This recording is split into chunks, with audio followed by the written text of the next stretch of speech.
Bienvenidos tanto los presentes en la sala como los presentes a través de Internet. Una sesión más de estas presencias flamencas que en esta tarde tiene como invitado de lujo a Javier Latorre, al coreógrafo Javier Latorre.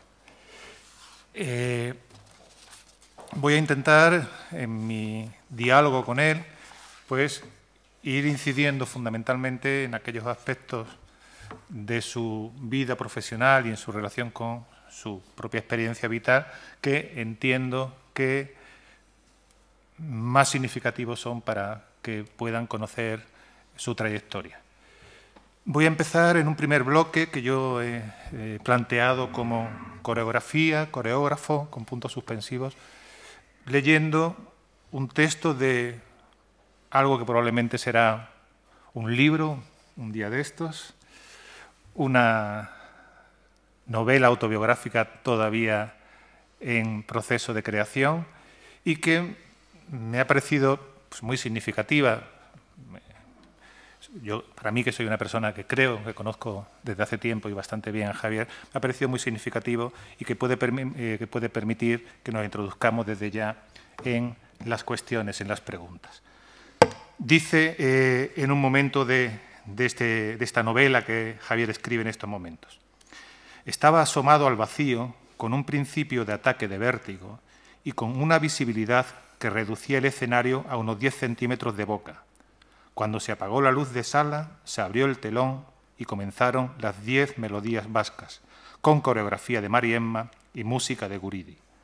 Mateo nunca había visto una coreografía grupal, ni siquiera una verdadera coreografía individual. Para ser sinceros, no tenía ni idea de lo que significaba esa palabra cuando de repente, ante sus ojos abiertos como platos, aparecieron en escena 16 bailarines y bailarinas con un vestuario maravilloso evolucionando por el escenario con increíble igualdad y pulcritud en pasos y desplazamientos y creando movimientos y figuras geométricas perfectas y sincronizadas. Lo más parecido que Mateo había visto eran las demostraciones sindicales del 1 de mayo con Franco como supervisor coreográfico. Con este humor y con esta primera imagen asombrosa que él hace de la primera vez que asiste, según dice una coreografía, yo le traslado la primera pregunta. Desde este instante que rememoras, tus ojos ya han visto muchísimas coreografías. ¿Podrías intentar explicarnos en menos de una hora lo que es para ti una coreografía? ¿Qué es coreografiar? Coreografía es una mezcla de muchas cosas, ¿no? Por un lado está la parte cerebral, la parte matemática, la parte geométrica, la parte de contar compases dentro de la música, la parte de estudiar la variedad de dibujos que vas a hacer con los bailarines, la ocupación del espacio, y por otro lado está la parte emocional, la parte en la que mediante todos esos elementos matemáticos, científicos y mecánicos tratas de emocionar al público contando una historia bien real o bien onírica, simbólica o abstracta, básicamente. Menos de una hora, ¿eh? Menos de una hora, bastante. En 1989, con apenas 26 años, firmas tu primera coreografía, Hijas del Alba. Después de ella vendrían una larga lista de creaciones hasta rondar la cincuentena, con tu trabajo más reciente, todavía creo que no estrenado, sobre Don Quijote. Me gustaría que nos fuésemos deteniendo en algunas de las que considero más significativas en tu trayectoria. Empecemos por Hijas del Alba. ¿Qué era este espectáculo? ¿Quiénes eran tus referencias en aquellos momentos? ¿Cómo era el Javier Latorre del 89, de 1989? Bueno, Hijas del Alba, en primer lugar, vamos a empezar por el principio, que son las referencias. Yo hay que tener en cuenta que empecé a pisar el escenario con 4 años de edad. Entonces, en ambiente muy diferente a lo que es un teatro, en espectáculo de variedades, teatros ambulantes, sala de fiestas, etcétera, bodas, bautizos, comuniones, etcétera. Y como narro en ese fragmento que has leído de la próxima, espero, novela, la primera vez que yo vi un ballet serio fue cuando yo llevaba ya 11 años pisando el escenario, con lo cual el bofetón fue máximo, ¿no? En ese momento yo decido abandonar Valencia rápidamente, en una semana hago maleta, me voy a Madrid Y a los 3 meses entro en el Ballet Nacional y ahí es donde encuentro a mis referencias, ¿no? Y las referencias pues es una barbaridad de referencias porque engloban a todos los grandísimos bailarines de mi generación que se formaron conmigo y vamos, que nos formamos juntos. Engloba a todas las grandes figuras que todavía siguen vivas, de generaciones anteriores a la nuestra, y engloba a todos los grandísimos maestros ya desaparecidos, ¿no? O sea, te estoy hablando de Pilar López, de la propia María Emma, de Antonio Gades, de Antonio el bailarín, de Luisillo, del maestro Granero, de Alberto Lorca, de Juan Quintero, vamos, una barbaridad, o sea, todos los coreógrafos con los que tuve el privilegio de trabajar y de aprender en el Ballet Nacional. Pero siempre he dicho que mis 3 referentes principales son Antonio Gades y el maestro Granero, por 3 características diferentes. Hombre, por una característica que engloba a los 3, que es la pasión por esto, ¿no? que es el primer paso a dar ante todo, ¿eh? Y en segundo lugar, de Antonio siempre admiré el genio, también lo prolífico de su obra, porque fue un coreógrafo que tuvo muchísima producción y muy buena en su inmensa mayoría. Y de Antonio he admirado siempre el genio, ¿no? Antonio es un hombre que levantando un brazo te emocionaba solamente, y te hablo ya con 62 años, que fue cuando yo lo tuve como director en el Ballet Nacional.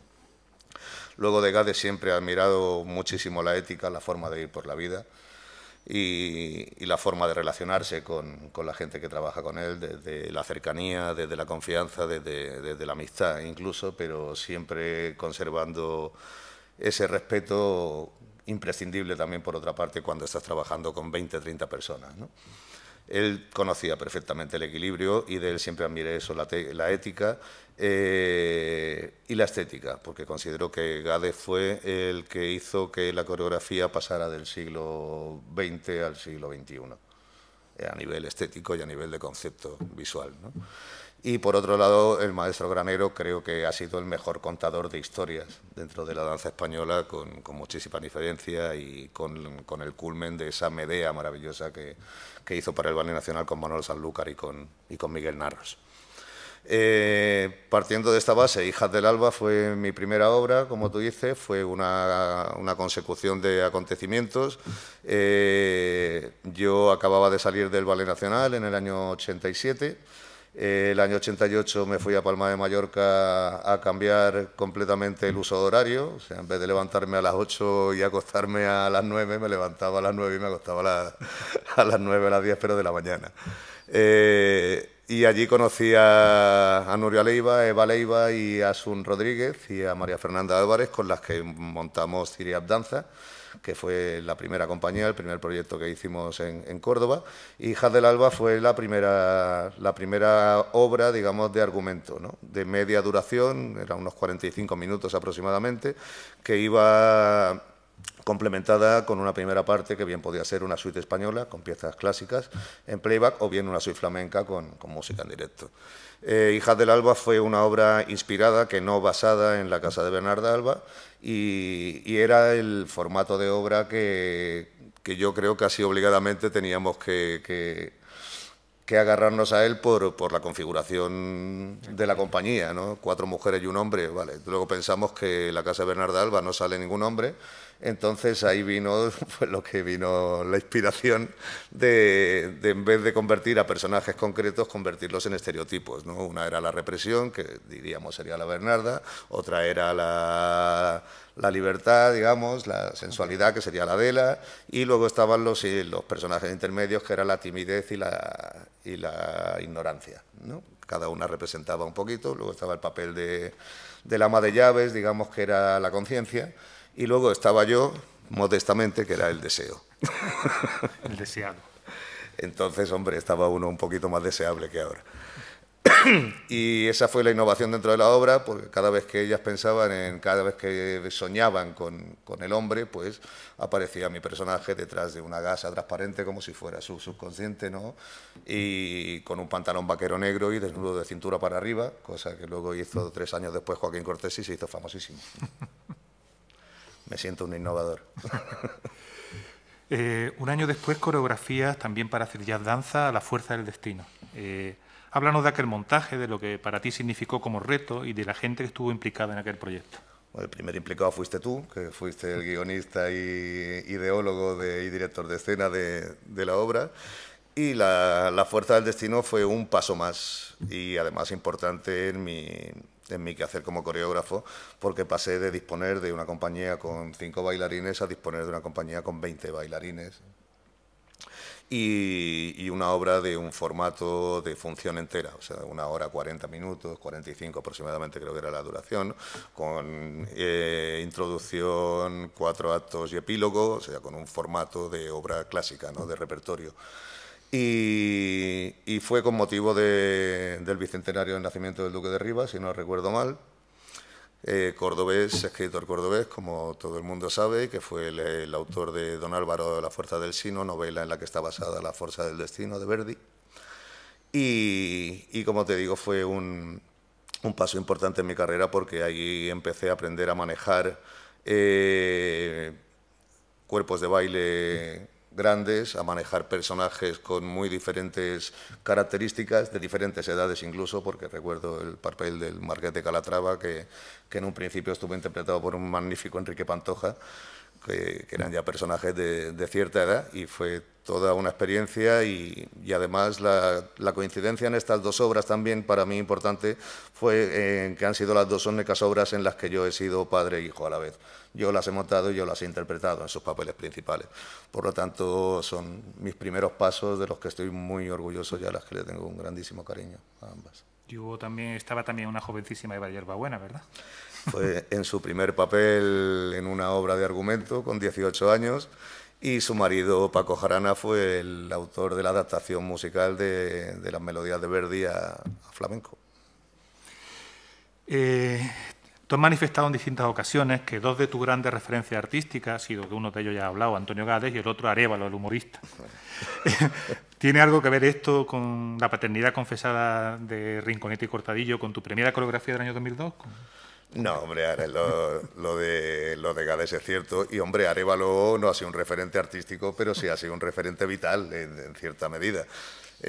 Si no hubiera sido por Arévalo, quizás nada de lo que me ha pasado en esta vida me hubiera pasado, porque fue con él con el que me fui en coche a Madrid, porque no tenía dinero para el viaje, ¿no?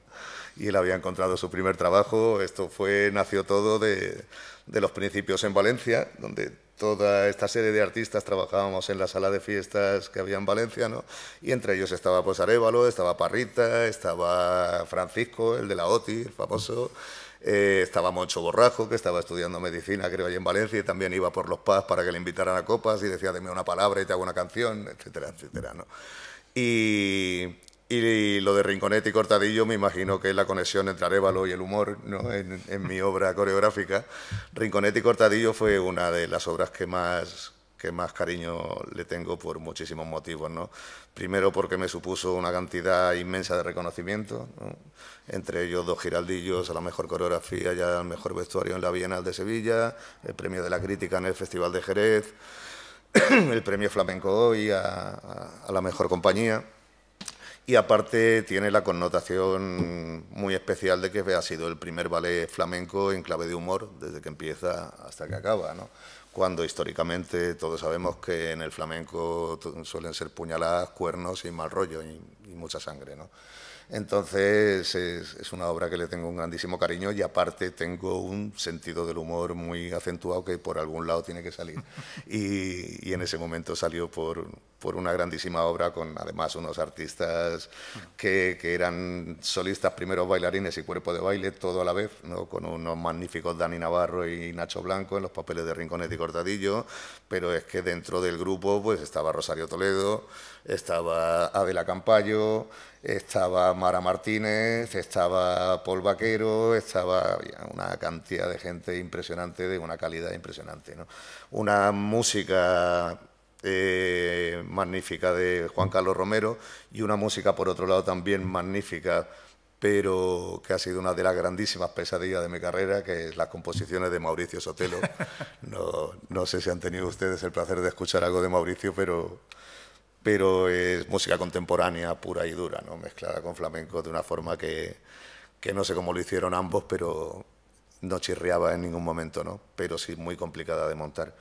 Y nada, es otro de mis niños predilectos, Rinconete y Cortadillo. Y a Arévalo le tengo un grandísimo cariño y se lo tendré siempre, claro. 2008 es un año tremendamente feraz e inspiradísimo para ti. 2008. 2004, perdón. 2008 tampoco estuvo mal. 2004, efectivamente. 2008 tampoco estuvo mal. 2004. De este año son Tarantos, el musical, Triana, en nombre de la rosa, y El loco. Háblanos un poquito de cada uno de ellos, porque 3 espectáculos tremendamente distintos y tremendamente complicados. Y tremendamente complicados cada uno, efectivamente. Los Tarantos fue un encargo del taller de Musics para Focus, para la productora de Barcelona, y fue con motivo del famoso Fórum 2004 de Barcelona, y fue una apuesta de un riesgo tremendo. Quizás yo es la obra con la que más he alucinado, durante el proceso de montaje me refiero, porque todos sabemos lo que es un musical. Para un musical se requiere gente que baile fantásticamente, que cante fantásticamente y que interprete y hable fantásticamente y que mantenga un personaje a lo largo de 2 horas y pico de obra, ¿no? Entonces, en el flamenco esto es algo inaudito, ¿no? Hasta ese momento lo era, ¿no? De hecho, yo creo que ni los más pringados en el tema, entre los que me incluyo, confiamos en ningún momento en que aquello pudiera tener un buen final. Pero apareció Emilio Hernández, magnífico, grandísimo director de teatro, hasta hace poco director del Festival de Almagro, y empezamos a hacer las audiciones. Por allí salió Carmelilla Montoya para hacer de Taranta, por allí salió Candy Román para hacer de Zorongo, Ana Salazar, para la que no tengo palabras, haciendo una Juana increíble, porque ya sabemos todos cómo canta y cómo baila, pero cómo hablaba, yo creo que no lo sabíamos nadie hasta que la vimos, ¿no? Un magnífico Juan Carlos Lérida, un increíble Rubén Olmo en el papel del hermano de Juana, que ahora mismo es director de la Compañía Andaluza de Danza, para que se hagan ustedes una idea del percal de gente que había, ¿no? Y una música original de Chicuelo, interpretada en directo con 12 músicos, que aquello sonaba a gloria, ¿no? Pues aquello fue llegar cada día al ensayo y decir, no, esto no puede ser. De cómo iba creciendo la historia, pero ya no te digo ni por días, sino por horas, de entrar a ver un momento de un ensayo de una escena, volver irme con los bailarines, volver a entrar donde estaba Emilio con los actores y decir, esto no puede ser. Lamentablemente estuvo un mes lamentablemente, no, afortunadamente, porque es muy raro que uno abra un mes. Estuvimos un mes en el Palacio de Deportes de Barcelona y otro mes en el Teatro Albéniz, recientemente y tristemente desaparecido, en Madrid. Y la obra se dejó de hacer por los problemas que conlleva mantener un elenco de flamencos. Todos sabemos, más o menos, sabemos por dónde funcionan las cosas y las prioridades en un momento dado cambian, y eso se puede hacer en una obra donde tienes que hacer 4 cantes o aprenderte 4 coreografías, pero en una obra donde tienes que aprenderte un personaje entero de ese calibre era imposible estar sustituyendo gente cada momento, ¿no? Y se decidió por no hacerla girar. Luego me hablaba de Triana en el nombre de la rosa. Triana fue un capricho mío, porque el grupo Triana... Primero deciros que no era un homenaje al barrio de Triana ni a nada de esto, sino al grupo Triana, ¿no?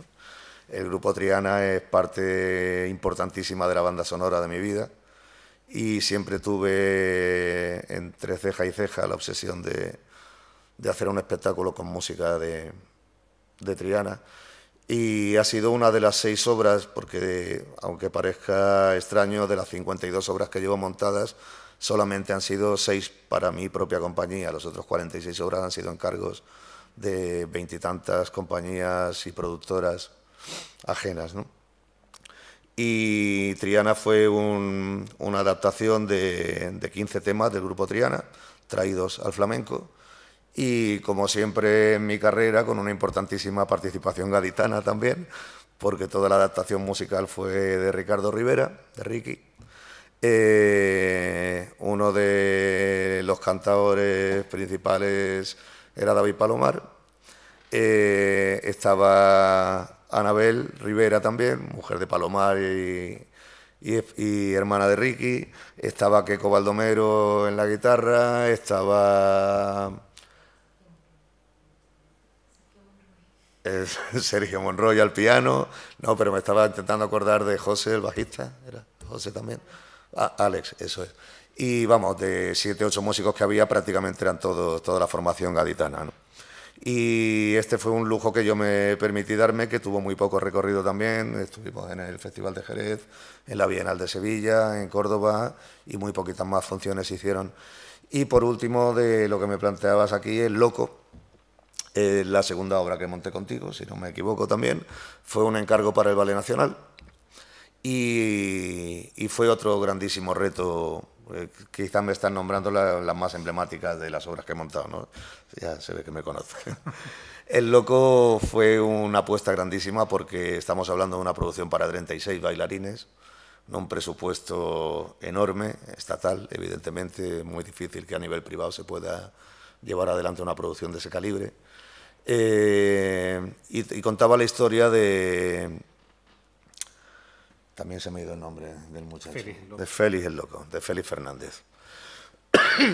Este hombre, Félix Fernández, fue un bailador de Sevilla que coincidió en que cuando Sergei Diaghilev vino a entrevistarse con Manuel de Falla a España para montar el Sombrero de Tres Picos, le pidió a Manuel de Falla que le llevara a algún sitio donde se pudiera informar de cómo se bailaba una farruca, para que alguien asesorara a Leonid Massin, a su primer bailarín, para bailar la farruca del molinero, que es parte central e imprescindible del Sombrero de Tres Picos.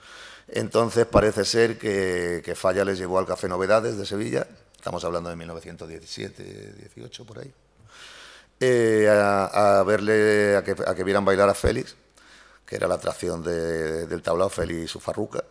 Entonces ellos fueron a verlo, ahí parece ser que surgen los problemas del idioma y del entendimiento y tal, porque Diaghilev se quiso llevar a Félix a Londres para que allí le enseñara el estilo de farruca y asesorara a Leonid Massin para los ensayos. Y Félix parece ser que entendió que se lo llevaban a Londres para interpretar el papel principal de la obra, el molinero, ¿no? Entonces, a raíz de esto, cuando él llegó a Londres, un flamenquito de aquella época, con bastantes pocos estudios, me imagino, y sin haber salido de su entorno en su vida, se vio en una ciudad como aquella, en una metrópoli de aquella envergadura, sin conocer el idioma y encima viéndose o sintiéndose engañado.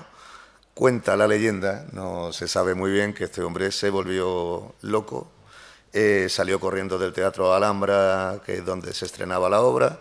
Se fue a la iglesia de St. Martin in the Fields, en Trafalgar Square, se desnudó, se subió al altar mayor y bailó su farruca allí. Allí lo cogieron los loqueros, lo encerraron en el manicomio de Epsom y 30 y tantos años después parece que murió. Y esta es la historia que se cuenta, no sabemos nadie si fue real o no, pero la verdad es que a nivel artístico es maravillosa y fue la que contamos en la obra, ¿no?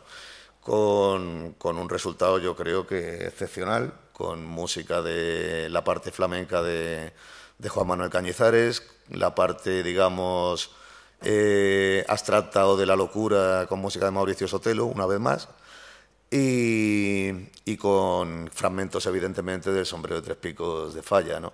Era una obra muy compleja porque cada vez, dependiendo la música que sonara y dependiendo si nos movíamos en el ambiente del manicomio, en el ambiente del Café Novedades o en el ambiente de los ensayos del Sombrero de Tres Picos con los ballets rusos de Diaghilev, el estilo dancístico cambiaba absolutamente igual que el estilo musical. Con Falla se bailaba clásico español al más puro estilo clásico español. Con Cañizares, con la música del tablao, se bailaba estrictamente flamenco, y además flamenco que oliera especialmente a primeros del siglo XX. Y con la música de Mauricio Sotelo entrábamos en un terreno de contemporáneo, incluso a veces duro, ¿no? Entonces el reto fue que esos tres lenguajes, tanto musicales como ambientales como dancísticos, no chocaran entre sí, sino que confluyeran en un todo, de lo que creo que salimos victoriosos también. Se estrenó en el Teatro Real, luego fue al Teatro del Liceo, luego estuvo en el Maestranza de Sevilla, luego estuvo en el Teatro de la Zarzuela, luego inauguró el Festival de Jerez y luego el por entonces nuevo director del Ballet Nacional, José Antonio Ruiz, recientemente ya ha abandonado el cargo, pues la quitó del repertorio que ofrecía el Ballet Nacional. O sea, no tenemos mucha suerte con los recorridos de las obras. Una última incursión en este recorrido, entiendo que subjetivo, por tu trayectoria creadora, con un trabajo tuyo para la compañía de Shoji Kojima, La Celestina. Un ejemplo vivo de la universalidad creadora del flamenco, por múltiples razones, ¿no? Kojima para mí fue un descubrimiento. Kojima es un bailador japonés de 72 años, ya cumplidos, al que conocí en el año 2007 por mediación de Chicuelo y para el que monté la primera obra en el año 2007. Esta primera obra se tituló Cuatro poetas en guerra y estaba basada en poemas de Miguel Hernández, Juan Ramón Jiménez, Rafael Alberti y Federico García Lorca. En ese primer contacto, esta primera obra no contaba ninguna historia así concreta, sino también estados de ánimo de un poeta durante una guerra, ¿no? En lo que tiene que ver con juventud, amor, guerra, exilio, regreso, ¿no? Y posteriormente el resultado fue muy satisfactorio para ambos. De hecho, esta primera obra, Cuatro poetas en guerra, tuvo el premio de la crítica de críticos de danza de Japón. Y nos planteamos montar algo de más envergadura. Entonces, Kojima siempre tuvo tres referentes también culturales, a nivel de procedencia española me refiero, y estos tres referentes se le murieron el mismo año, el año 73, y eran los tres Pablos, Pablo Picasso, Pablo Neruda y Pau Casals. Entonces Kojima me pidió que pensáramos en una obra que aglutinara a los tres de alguna forma, ¿no? Yo empecé a investigar un poquito y metiéndome por ahí por internet y tal, y me enteré, que ya debería haberlo sabido antes, de que Picasso tenía una serie de grabados sobre la Celestina, son fantásticos, y ahí pues vi el posible nexo de unión, ¿no? en contar la Celestina, porque además tenía otra dificultad añadida, que era encontrar un personaje idóneo para Kojima, ¿no? Para un hombre con ese físico, si tiene 72 años, pues seguramente tiene medio kilo por año, ¿no? Serán 36 o 40 kilos en Canales, un ser muy especial, ¿no?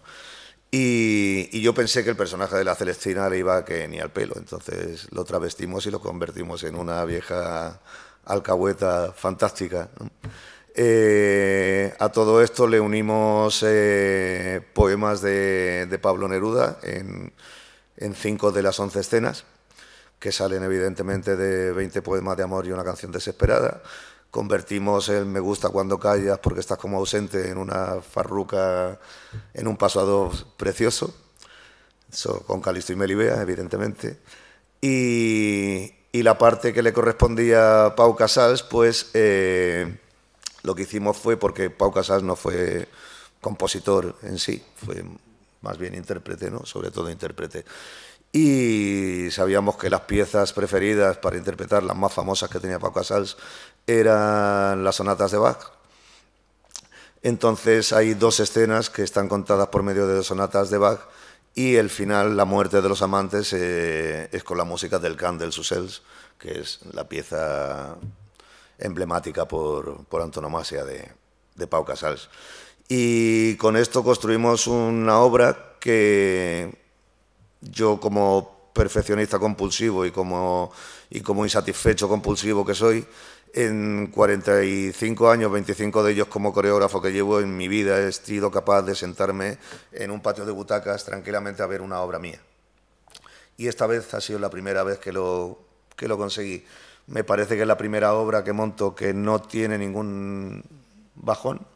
En todas las obras anteriores, las 49 o 50 que pudiera llevar antes de esta, siempre ha habido momentos que he dicho esto lo debería haber cambiado, esto lo debería haber montado de otra forma, pero tampoco he sido nunca una persona de arreglar coreografías ya hechas, sino de repetir errores en la siguiente. También quizá porque he tenido la capacidad de poder seguir montando, ¿no? lamentablemente no todos los buenos coreógrafos la tienen, ¿no?, de esta oportunidad. Pero La Celestina es la primera vez en mi vida que me siento en un patio de butacas a disfrutar de mi obra. Y eso para mí es algo que nunca creí que me pasara y que disfruto al máximo. El año pasado estuve en el Festival de Jerez, creo que fue una de las grandísimas sorpresas gratas del festival, porque la gente, yo creo que venía al teatro con el ánimo de ver una cosa exótica hecha por japonesitos. Y lo que vio fue un pedazo de compañía con 5 invitados españoles en los personajes principales, pero con un cuerpo de baile de 18 japoneses y un Kojima impresionante y un Chicuelo tocando en directo increíble, ¿no? Y esta obra estará el próximo 29 de septiembre también en el Teatro Maestranza, dentro de la programación de la Bienal de Sevilla. Si podéis, no os la perdáis, porque es una de las obras que demuestra que lo de patrimonio cultural de la humanidad vamos a tener que ir tomándolo en serio. Que aquí los privilegios se van acabando y lo que hay es trabajo y pasión. Y trabajo y pasión en todas las partes del mundo están capacitados para tenerlo. Hoy en día nadie se plantea que para ser un buen músico de jazz haya que ser obeso, afroamericano y de Nueva Orleans. Y si aspiramos a que el flamenco llegue a ser algún día lo que es el jazz o la música clásica, deberemos ir acostumbrándonos a que en el extranjero están igual de capacitados que nosotros. Simplemente es cuestión de tiempo. Muy bien, antes de pasar al siguiente apartado en este encuentro, como yo decía, realmente hemos ido tocando algunas de las que entiendo coreografías, trabajos más representativos de lo que ha sido el proceso creativo de Javier. No he citado, por ejemplo, pues tus trabajos con la Fura de Baus. Desde Santiago de Compostela, Joan pregunta cómo ha sido tu experiencia en los trabajos que has hecho con la Fura. Con la Fura fueron 2 trabajos los que hice. El primero fue una performance con motivo del estreno de la película de Andy García, Muerte en Granada, acerca de la vida de Lorca. En el Palacio de Congreso de Granada, la Fura le encargó a la familia de Lorca una performance como preámbulo a la proyección de la película. Y aquí la Fura, pues, por medio de Raúl Comba, mi compadre, pues contó conmigo para esta performance. Ahí estaba también Eva Yerbabuena, estaba Juan Andrés Maya, estaba Beatriz Martín, estaba Sol Picó. Había una mezcla curiosa de personajes por ahí, y ese fue el primer contacto. Para mí un guantazo, te puedes imaginar. Yo lo que había visto de la Fura, que eran los primeros espectáculos como Suz o Suz, en los que te salía un tío persiguiéndote con una bombona del último rincón de una nave abandonada. Y bueno, para mí era curiosidad, ante todo curiosidad, decir qué me van a hacer esta gente, ¿no? Y efectivamente me metieron en una plataforma debajo del escenario, me vistieron con un traje completamente pegado del que no podía mover más que los brazos, y nos convirtieron a todos en plantitas que salían de... Entonces cogieron a 5 bailarines muy importantes dentro del panorama, pero no nos dejaron mover los pies. Cosas de la Fura.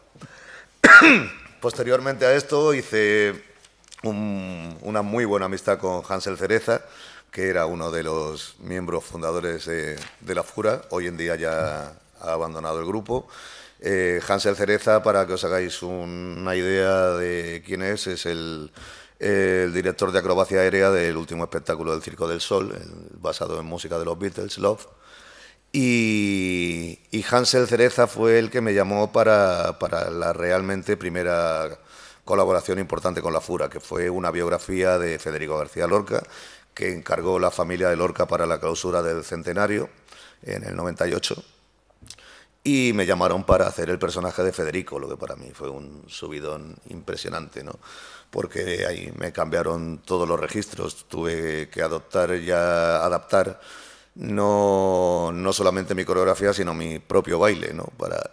Para adaptarlo a sobre todo estados de ánimo del personaje, ¿no?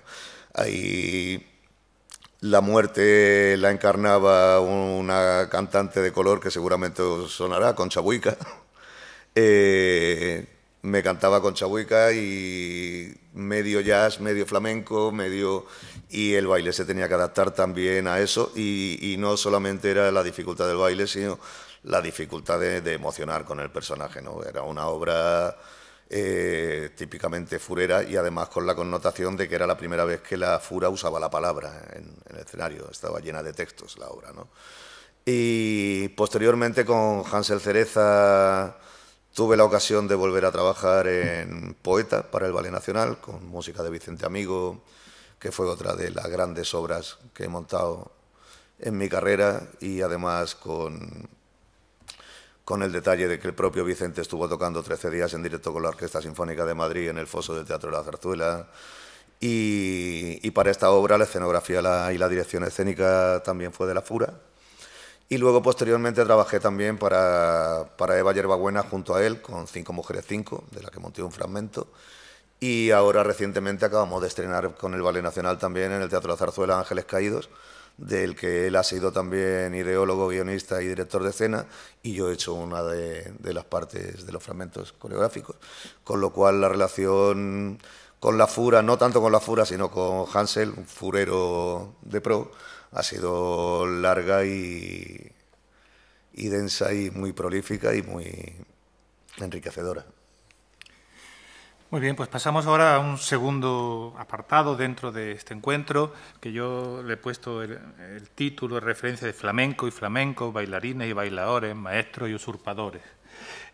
Y para encuadrarlo de alguna manera leo otro fragmento de esta novela non nata tuya, que se me olvidaba antes decir el título.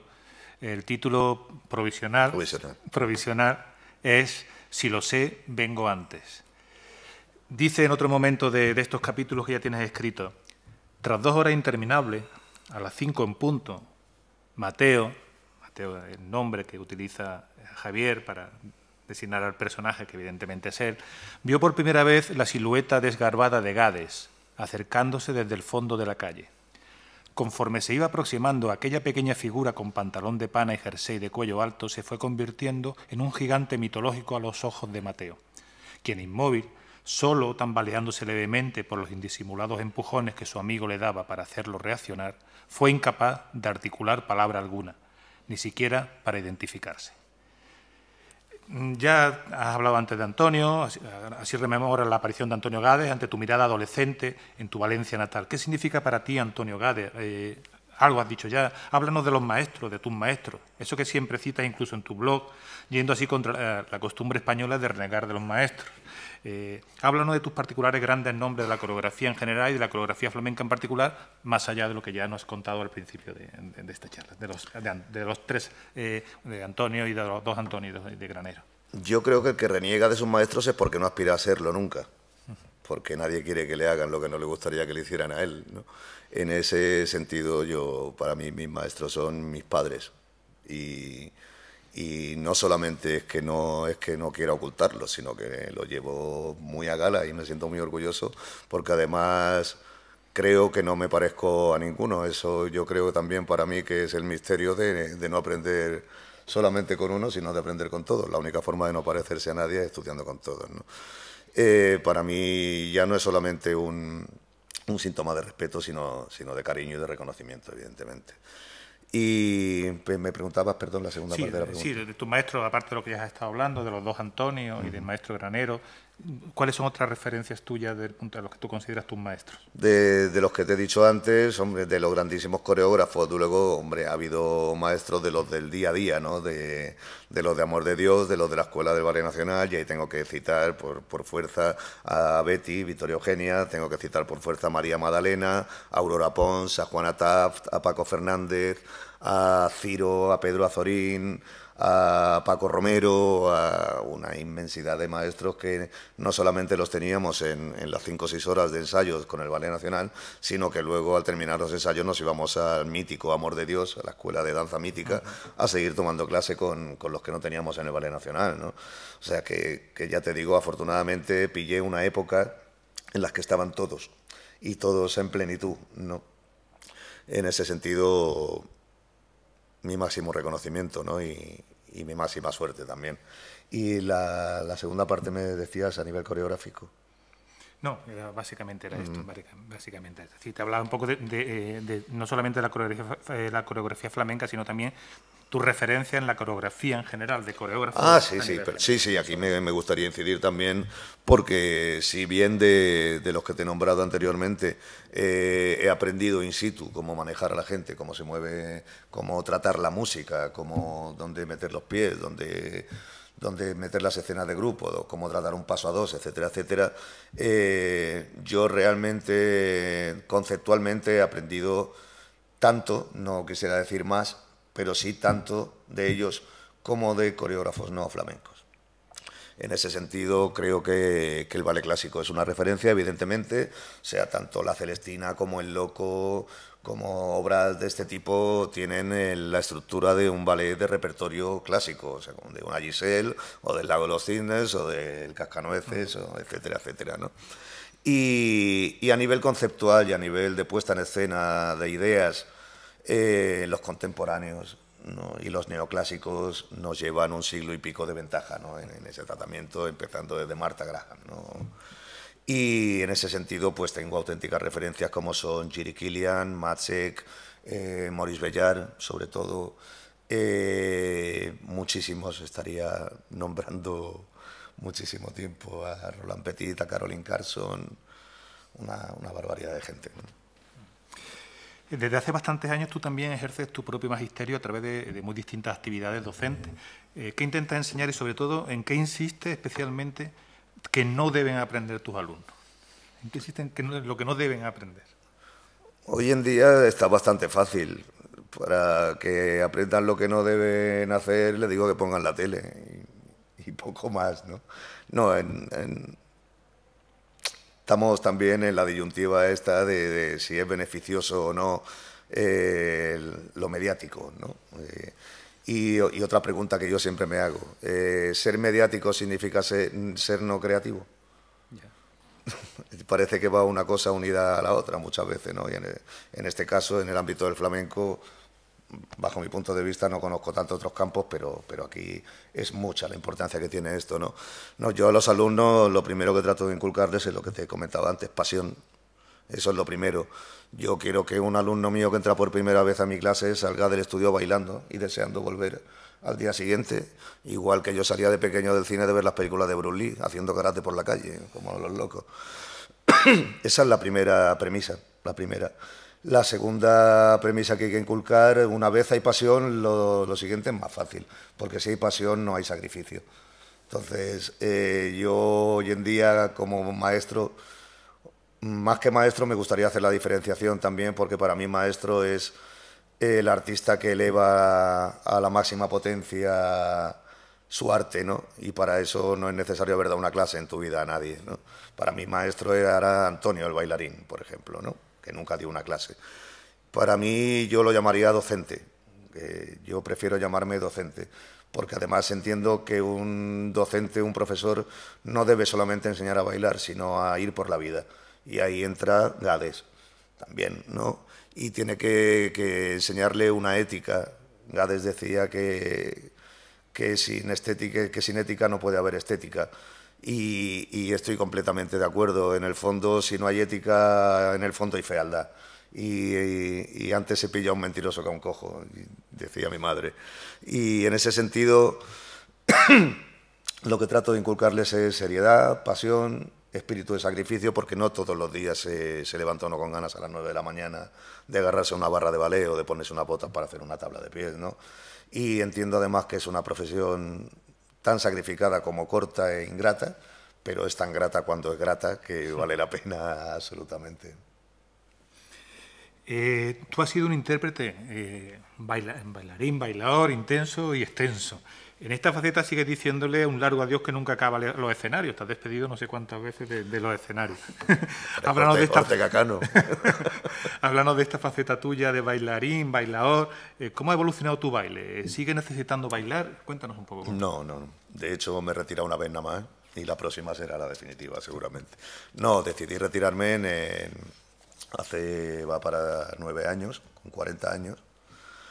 Primero por el estado físico en el que estaba, llegué a pesar 92 kilos, o sea, fue una dejadez física absoluta y tampoco me preocupaba porque para ejercer la docencia y para montar coreografías no tenía ningún problema, ¿no? Hombre, siempre tienes el problema de que te gustaría verte más bonito en el espejo, ¿no?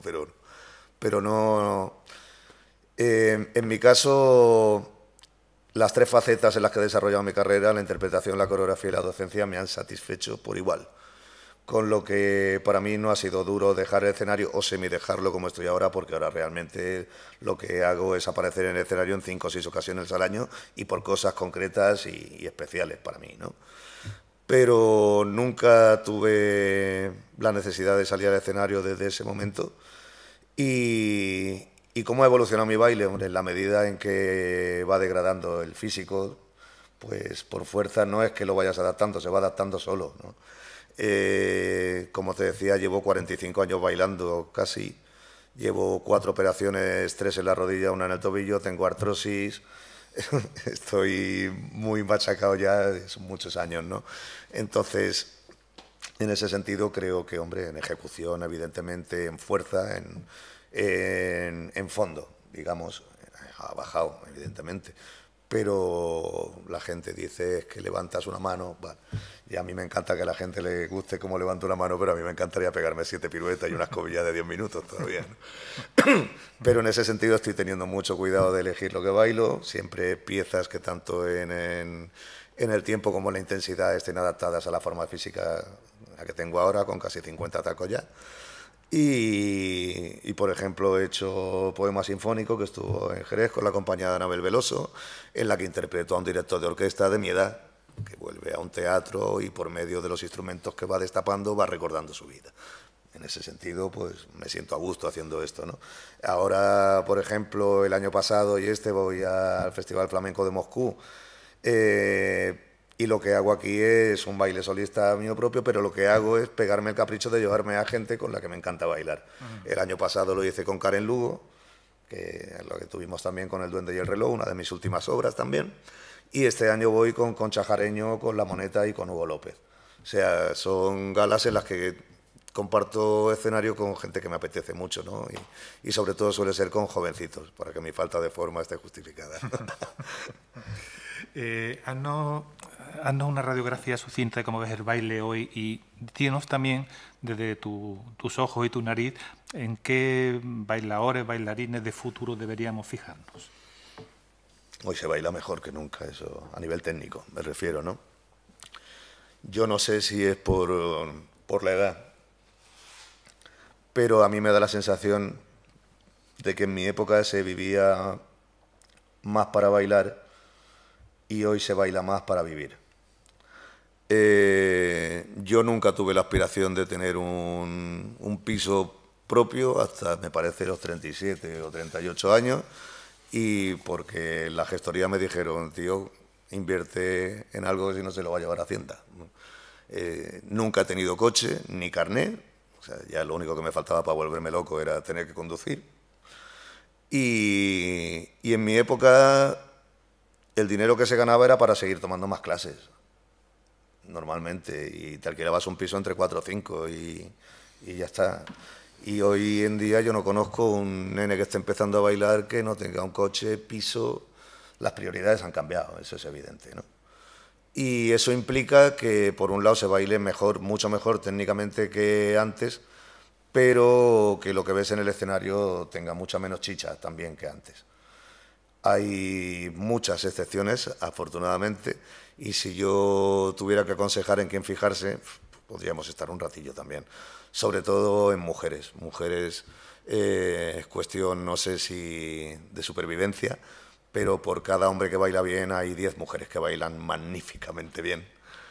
Y entonces, ante la cantidad, pues viene la lucha, y la lucha significa en que trabajan más, investigan más, y hay más cantidad y más calidad y más variedad estilística también en las mujeres. Ya no te hablo de las de, digamos, poquito más mayores, como pudieran ser Hierbabuena, Belén Maya, Isabel Bayón, etcétera. Se me van a quedar seguro, me perdonen, pero te hablo ya de gente como Concha Jareño, como Mercedes Ruiz, como Rocío Molina, como Rafaela Carrasco, como incontables, ¿no? Rosario Toledo, Adela Campayo, la Galván, Pastora Galván, son gente con una calidad increíble y además con una variedad que es que ninguna se parece a ninguna de las otras, ¿no? Y de hombres, pues hay no tan amplia, bajo mi gusto, bajo mi punto de vista, pero ahí hay un Marcos Flores, un Manuel Liñán, que han pegado 2 pelotazos este año en el Festival de Jerez, y ahí está Hugo López, que yo creo que va a ser una de las grandes figuras en un futuro muy próximo de este país, y ya te digo, se me van a quedar, pero como verás, no hay nombres mediáticos en mi lista. Bueno, hemos hecho una aproximación al Javier coreógrafo, nos hemos ido acercando también a su papel como intérprete y como docente. Vamos a ir acercándonos un poquito también más a la personalidad, siempre en relación con su creación de Javier. Entramos en un tercer apartado que yo lo he llamado Javier Antonio, ética y estética de un humorista frustrado.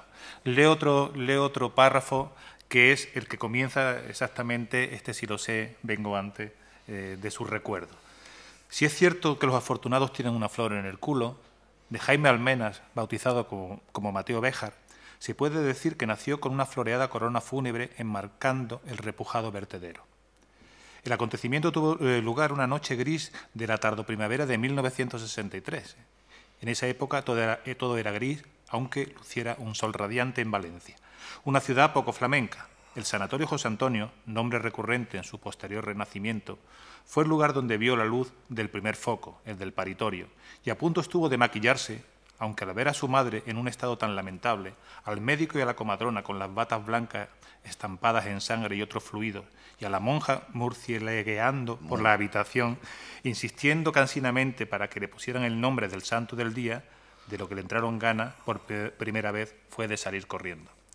Desde el primer momento de su vida pareció predestinado al mundo del espectáculo, ya que de espectáculo, aunque dantesco, se puede calificar la escena, que como público le tocó presenciar al llegar a su casa.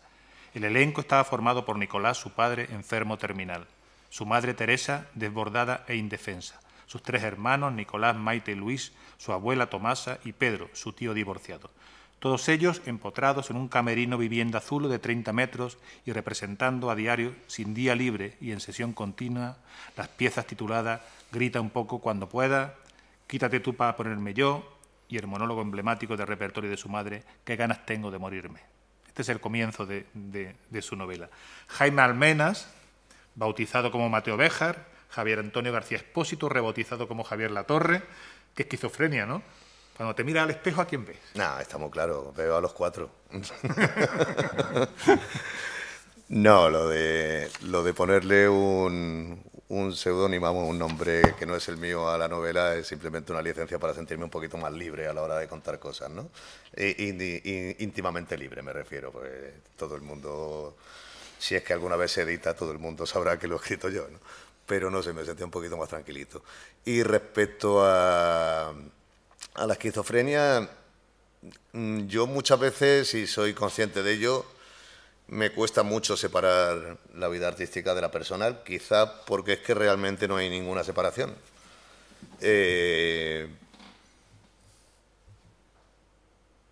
La esquizofrenia quizá puede ser cuando no me siento ninguno de los 4, que suele ser cuando estoy sin trabajar, cuando estoy sin bailar, sin coreografiar, sin dar clase, ¿no?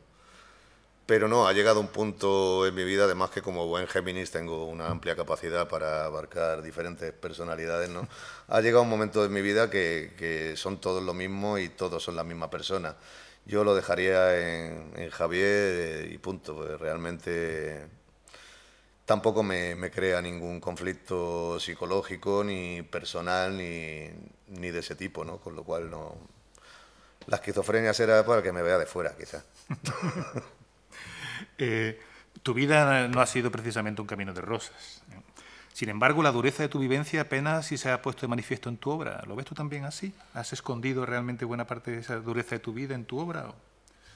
¿O no has necesitado plantearla? No, contarla biográficamente como en una novela, no. Solamente hay un caso. Además, si lo hubiera contado habría sido en clave de humor, como aquí. No soy de tragedias. Además, mi vida ha sido dura, vamos, cultura en el sentido de que nací en una familia pobre de solemnidad, con una madre viuda con 40 años, con 3 hermanos mayores sin oficio ni beneficio y en un entorno del que si no hubiera sido por esa serie de casualidades y de historias que me pasaron, pues hoy en día seguramente sería un parado en un barrio pobre de Valencia que estaría jugando al dominó en el bar con la barba de 4 días y con una barriga muy gorda. Pero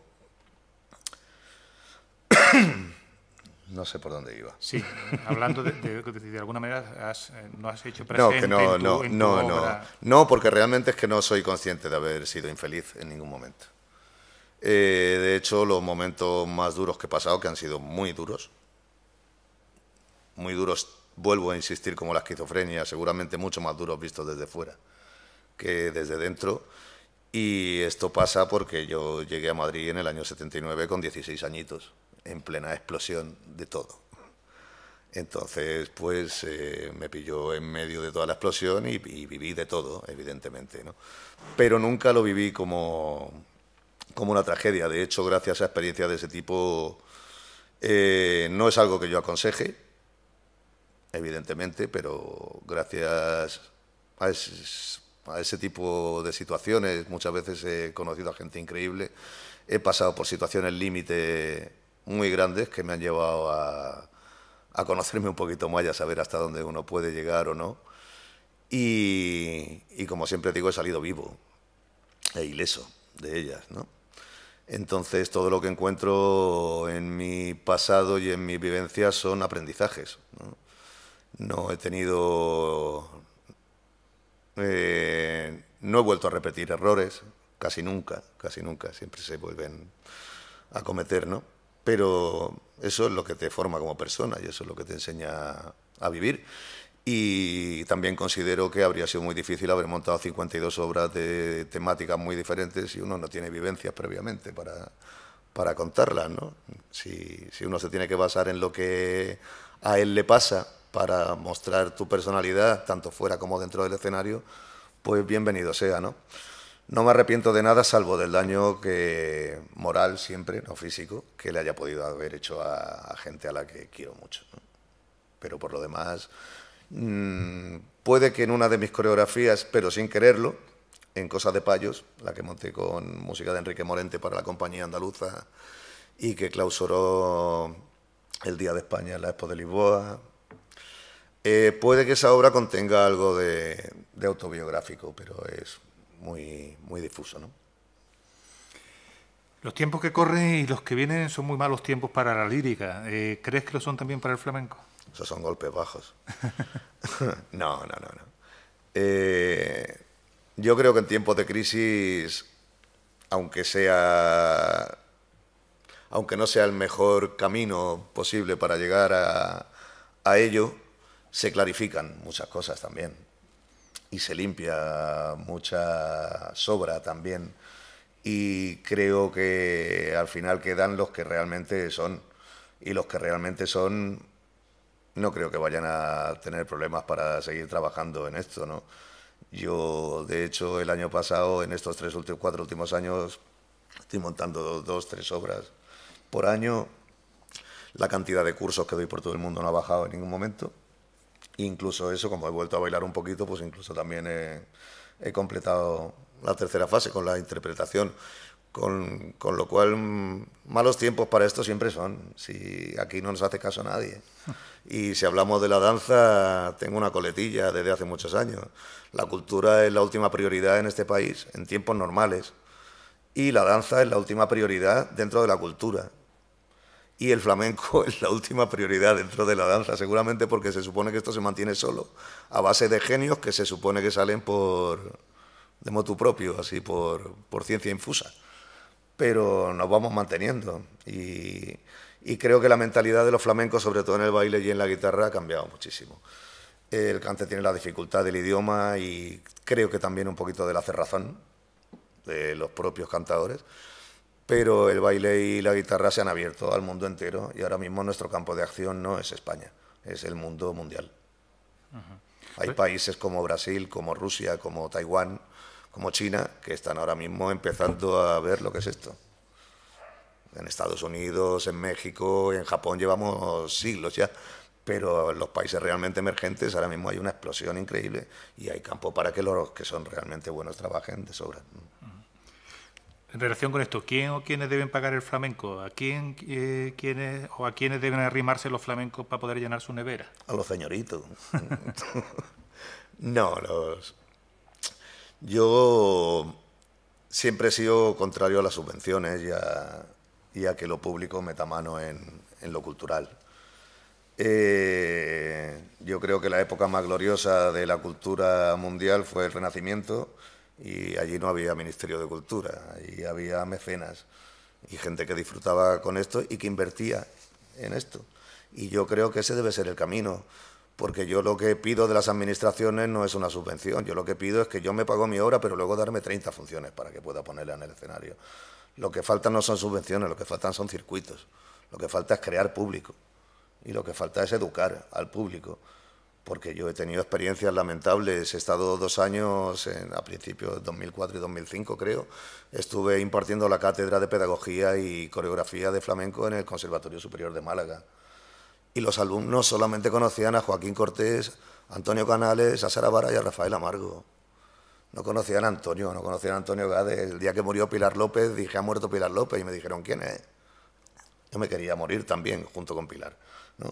Entonces me parece que hace mucha falta, ya no te hablo del público, que eso sería lo básico, no, de los propios intérpretes, que son los que luego estamos obligados a educar al público, ¿no? En ese sentido hay una gran carencia, sobre todo en la enseñanza pública. Los conservatorios son una máquina de diplomas, no son una fábrica de artistas, son una fábrica de futuros funcionarios que seguramente no van a pisar un escenario en su vida, más que los propios fines de curso del conservatorio. Y tú no puedes inculcar la pasión a un alumno si tú no la has vivido previamente en tus carnes. Tú no puedes enseñar lo que no sabes y no puedes transmitir lo que nunca has sentido. Y esa es la generalidad en los conservatorios. Por acabar con este penúltimo apartado, una pregunta que nos traslada Susana desde Sevilla, que no la he hecho yo, ¿eh? ¿Qué opinas de la Bienal, de su pasado y de su presente y futuro? De la Bienal de Sevilla, claro. No es mía, Hombre, mejor que haya que no, eso seguro, ¿no? Si acabo de decir que lo que necesitamos es circuito, la Bienal debe ser un escaparate perfecto, ¿no? Para que las obras y los productos de cada 2 años tengan la capacidad de ser vendidos, ofrecidos y vistos, ¿no? Igual que el Festival de Jerez, me parece que son las 2 muestras más importantes, aunque el Festival de Jerez evidentemente es mucho más centrado en lo mío, ¿no? que es la danza y el baile flamenco y clásico español. Pero creo que la Bienal tiene que cumplir un papel muy importante y creo que si hay algún problema, o no es el evento en sí el que tiene el problema, sino quien lo dirija en cada momento, ¿no? Y todos sabemos que depende de como en todos los aspectos de la vida, cada uno tiene sus gustos, ¿no? Y nunca todo el mundo va a estar de acuerdo. Me parece que la Bienal sí que tiene un grave hándicap, que es que no puedes ver todos los espectáculos, es imposible ver toda la capacidad, toda la cantidad de espectáculos, no da tiempo de material de llegar a un sitio a otro, ¿sí? Esa ventaja sí que la tiene Jerez, por ejemplo, también por las dimensiones de la ciudad en sí, por la situación de los escenarios de los que dispone y por los horarios, ¿no? Pero creo que debería ser un poquito menos extensa en el tiempo, con una selección más profunda de espectáculos y con la capacidad de que todo el mundo pueda verlo todo. Pero existir, desde luego, y ojalá ya existieran bienales en cada provincia española.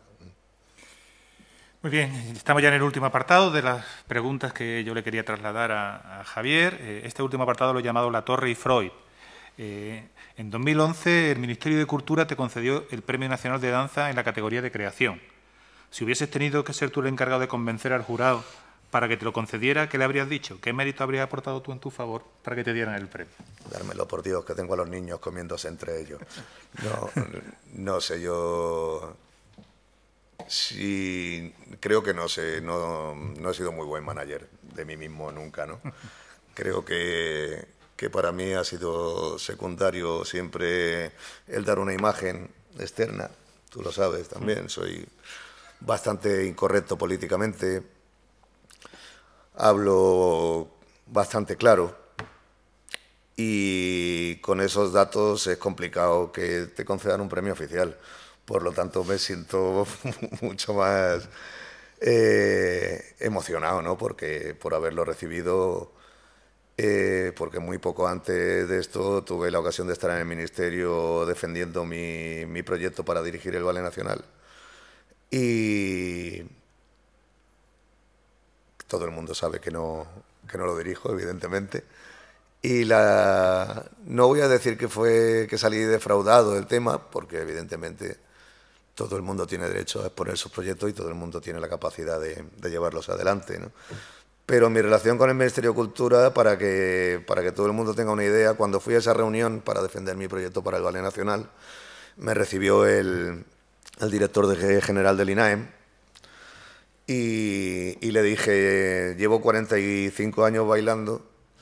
De esos 45 años, 15, 16 de ellos he trabajado para el Ministerio de Cultura, o bien contratado como coreógrafo o como bailarín en diferentes espectáculos, o bien todos los años que estuve bailando en el Ballet Nacional y montando para ellos. Digo, ya es la primera vez en mi vida que entro al Ministerio. Y me dijo, pues eso no sé si es bueno o es malo. Entonces yo a partir de aquella frase pues nunca confié ya en que me dieran el premio, ¿no? Por lo tanto fue muy satisfactorio. Además es en la modalidad de creación, como sabéis hay dos modalidades, interpretación y creación, y normalmente siempre que se le han dado algún flamenco ha sido el de interpretación. El de creación, que yo sepa, solamente lo tenemos María Pajés, Israel Galván y yo, lo cual es un motivo para mí añadido de orgullo porque siempre me he sentido más creador que intérprete, mejor creador que intérprete. O sea que muy bien recibido, por lo poco esperado también, y creo que cumple una etapa dentro de mi carrera y a partir de ahí a buscarse la vida. Pero ha sido una satisfacción muy grande el Premio Nacional de Danza, ¿no? Y lo que les habría dado al jurado habría sido mi currículum, no tengo otra cosa con la que defenderme, ¿no? Volvamos a Arévalo, el humorista. Los que te conocen, los que te conocemos, sabemos que sabes más chistes que Arévalo y que Eugenio juntos. Sigmund Freud decía que el chiste permite la expresión de un deseo reprimido, mientras que el humor es un triunfo, no sin amargura, del yo ante la realidad. ¿Tú te ves como chistoso o como humorista? Hombre, si en el sentido de que si uso los chistes para tapar carencias, no, al menos no soy consciente de ello. Si estamos hablando de Freud, pues cualquier cosa puede pasar, ¿no? Pero yo no me siento así. Yo lo que sí me siento es un comediante, ¿eh? En toda la extensión de la palabra. Y me encanta interpretar papeles, se me dan bien los chistes, tengo mucha memoria. Tremenda, mucha no tremenda. No, y no sé, además ya te digo, son muchos años trabajando con flamenco, que me parece que es el gremio con más sentido del humor, con diferencia, que hay en el mundo. Y ha sido un almacenamiento en el disco duro continuo, ¿no? Ya no solamente de chistes, sino de anécdotas y tal. Y en el aspecto del sentido del humor, creo que va todo un poco unido. Lo que pasa es que mi sentido del humor es muy ácido, muy corrosivo por momentos e incluso hiriente por momentos, y eso me lo puedo permitir porque de primero que me río de mí y creo que es lo más sano del mundo, reírse absolutamente de todo, hombre, con ciertos límites, etcétera, pero ¿por qué no? Hoy en día yo alucino, no se puede contar chistes de mariquita, ni de gangoso, ni de jorobado, pero ¿dónde vamos a llegar, tío? O sea, ya, si le unimos ya, que dentro, como se te ocurra convocar una fiesta por internet, te vas 2 años preso, esto ya... No, hombre, no, me parece que el sentido del humor es imprescindible. Y el contar chistes cuando el momento lo requiere, pues parte de mi sentido del humor, pero no es ninguna carencia psicológica ni ningún trauma infantil, ¿no? Bueno, pues una última pregunta por mi parte, antes de dejar luego la posibilidad de que se hagan preguntas. Cuando Pepe Castaño, el coordinador de este ciclo, me propuso entrevistarte, yo lo primero que le dije es que tú no necesitabas entrevistador, que realmente tú te podías entrevistar a ti mismo, ¿no? Pero como insistió, aquí estoy. Pero sí te dejo la última pregunta para ti.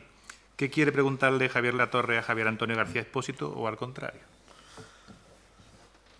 Lo único que me reconcome un poquito es el tema de de la muerte, pero no es y eso no me lo podría contestar yo mismo, porque tampoco lo sabría. Pero el tema de la muerte es un tema que yo no tengo miedo a la muerte, lo que tengo es rabia por no saber qué pasa, si es que pasa algo. O sea, a mí me dice alguien con toda seguridad, no pasa nada, pues yo ya me quedo tranquilito. ¿Sabes lo que te digo? Aquí se acabó todo. Pero a pesar de ser un agnóstico redomado y antirreligioso por naturaleza, siempre a uno le queda la esperanza de que pase algo, ¿no? De que haya algo por ahí, no sé. Es la única gran duda que tengo y tampoco pienso mucho en ella, tampoco me dedico más a disfrutar de lo que tengo seguro, que es lo que hay. Y tal, si me tuviera que preguntar algo, pues me lo preguntaría a mí mismo, pero si me pudiera hablar conmigo cuando tenga 30 años más, ¿no? Me preguntaría hasta qué edad has conseguido estar bailando. No, pero no tengo muchas más curiosidades acerca de mí, ya me conozco demasiado bien. Muy bien, bueno, pues hemos ido recogiendo algunas preguntas que nos han ido llegando vía internet, pero es el momento de que las personas que están en la sala, si quieren conocer o preguntar algo a Javier, es el momento. ¡Wow! ¡Qué curiosidad!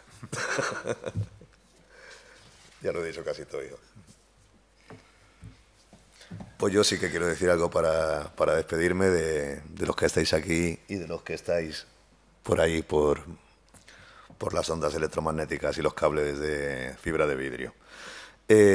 Yo quisiera decir que quiero agradecerle en el alma a Pepe Castaño, a la Universidad de Cádiz, el que hayan contado conmigo, porque para una persona como yo, que tuvo que irse del colegio con 13 años, estar hablando en una universidad es un hito importante, ¿no? Y quiero agradecerlo doblemente porque es aquí en Cádiz. Mi hija pequeña es gaditana, su madre es gaditana. He pasado muchos años, muchos veranitos en La Caleta y en los pabellones militares, ahí en la octava planta, divisando toda la ciudad. Cádiz es mi casa también, y no diría mi segunda casa, es mi primera casa paralela a Córdoba. Y nada, eso, decir que para mí ha sido un orgullo y un privilegio enorme el estar con todos vosotros aquí. Gracias. Pues muchísimas gracias a todos y muchísimas gracias a la organización y hasta otro día. Muchas gracias.